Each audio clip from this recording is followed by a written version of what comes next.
Hi, class. My name is Ian, and I hope you're all doing good.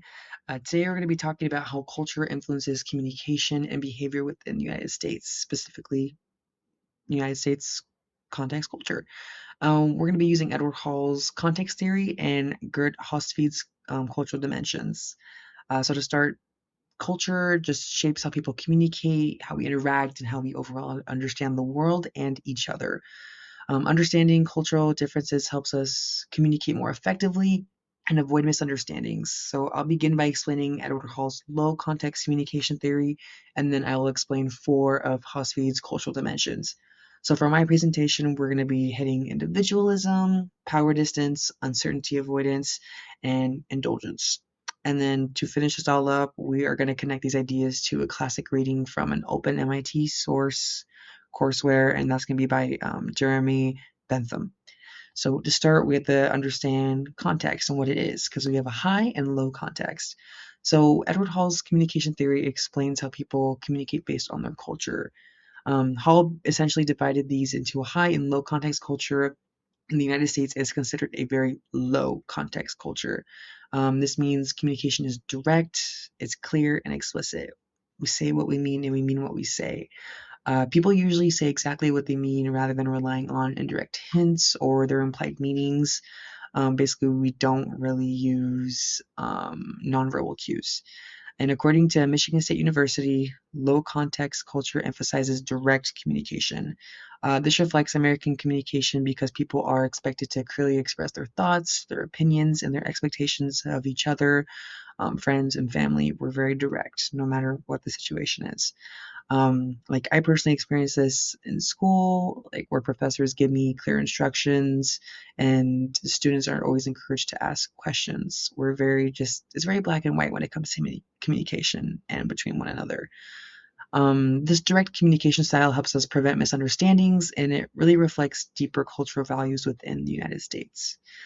So now that we understand context, we're going to be looking at four of Hofstede's dimensions. So to start, we are going to look at individualism. The United States is one of the most individualistic cultures in the entire world, meaning people value independence and their own personal success. We put ourselves above all. According to the Foundation of Economic Education, individualism is a deeply American philosophy.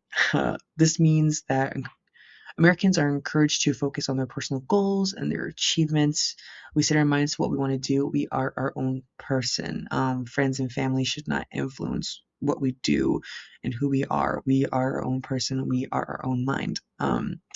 Like we see this every day, especially like again in education, where students are encouraged to express their opinions and pursue their own career paths. This individualistic mindset really explains why Americans communicate directly and confidently to express their personal views. Next, we're going to be going over power distance. Power distance refers to how comfortable people are with unequal power relationships. The United States has a very low power distance, meaning people value equality and open communication, which I am definitely all for. Authority figures like teachers and managers are seen as approachable. They're people we want to come to get help, and we can seek trust, advice. Um, we Everyone should be equal. No one should be discriminated against. Like students often feel comfortable asking professors questions and sharing their ideas. That really reflects the American value that everyone deserves respect and has the right to express themselves freely, regardless of their position. Next, so we're going to go over Hofstede's third dimension, which is uncertainty avoidance. This basically just refers to how comfortable people are with uncertainty, change, and overall risk. The United States has a moderate uncertainty avoidance. This means people are generally comfortable with change and new ideas, generally, almost a bit of a half and half. This is definitely a reflection like in innovation, entrepreneurship, and creativity. American culture encourages people to try new things, to take risks, and pursue opportunities, even though not everyone will do that because it is scary. We are a culture who definitely encourages people to do that. Free will, free country. This definitely explains why the United States is a leader in stuff like, technology, business, and just overall innovation, like I said. Lastly, the fourth dimension we're going over is indulgence versus restraint. So the United States is considered a very highly indulgent culture. According to James Madison University, indulgent cultures focus more on individual happiness and well-being. This means Americans value freedom. We like enjoyment. We like having personal fulfillment, hobbies, our own time. People are encouraged to pursue these activities that make them happy. Um, Traveling, entertainment, being with family, having that time, not just working, having a good balanced work and home life. We're able to be free. That also just really reflects the cultural importance of personal happiness and emotional well-being. And this here is also going to tie into my um, MIT courseware reading, Jeremy Bentham's Principle and Morals of Legislation. His reading was originally published in 1780. It is considered a classic foundational text, though. It still explains modern human behavior. He basically explains that people are naturally motivated to seek pleasure and avoid pain. Um, this really actually did help me understand why American culture emphasizes personal happiness and individual success. His ideas very strongly connect to Hosfie's individualism and indulgence dimension specifically, because Americans are encouraged to pursue their own happiness and improve their personal well-being.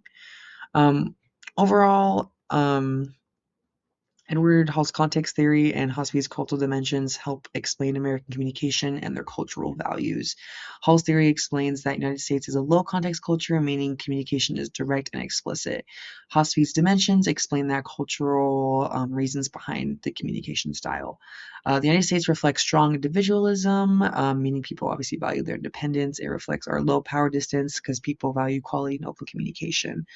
It also reflects moderate uncertainty avoidance because obviously people are comfortable taking risks and trying new things. And finally, it just reflects high indulgence, meaning people value happiness. So, to conclude, culture plays a major role in shaping communication and behavior. Edward Hall's theory explains how Americans communicate directly, while Hosfie's dimensions explain the cultural values behind that communication. The reading reinforces the idea that people are motivated by happiness, which continues to influence American culture today. Understanding these cultural theories help us better understand ourselves and communicate more effectively with one another. So when you're out and about, really look at how you interact with one another and always be open-minded and see how one culture can compare to another. Not compare, but look at the difference. You might be shocked. Here are my references. And yeah, have a good night.